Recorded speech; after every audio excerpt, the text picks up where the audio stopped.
پناہ مانگتا ہوں میں اللہ کی شیطان مردود سے۔ شروع اللہ کا نام لے کر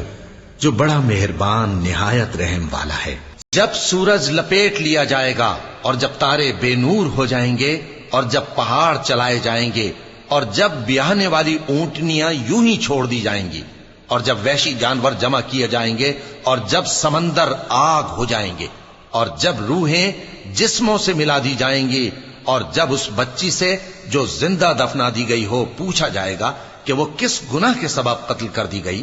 اور جب اعمال کے دفتر کھولے جائیں گے اور جب آسمان کی کھال کھینچ لی جائے گی اور جب دوزخ کی آگ بھڑکائی جائے گی اور جب بہشت قریب لائی جائے گی، تب ہر شخص معلوم کر لے گا کہ وہ کیا لے کر آیا ہے۔ پس میں ان ستاروں کی قسم کھاتا ہوں جو پیچھے ہٹ جاتے ہیں اور جو سیر کرتے اور غائب ہو جاتے ہیں،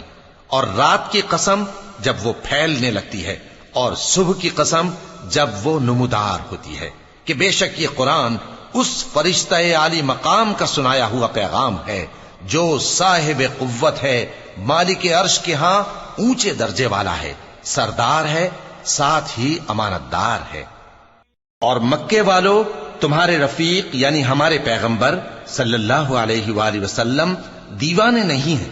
اور بے شک انہوں نے اس فرشتے کو آسمان کے کھلے کنارے پر دیکھا ہے، اور وہ غیب کی باتوں کے ظاہر کرنے میں بخیل نہیں،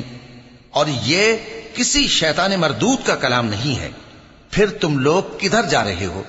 یہ قرآن تو تمام جہانوں کے لیے نصیحت ہے، یعنی اس کے لیے جو تم میں سے سیدھی راہ چلنا چاہے، اور تم لوگ کچھ بھی نہیں چاہ سکتے مگر وہی جو اللہ رب العالمین چاہے۔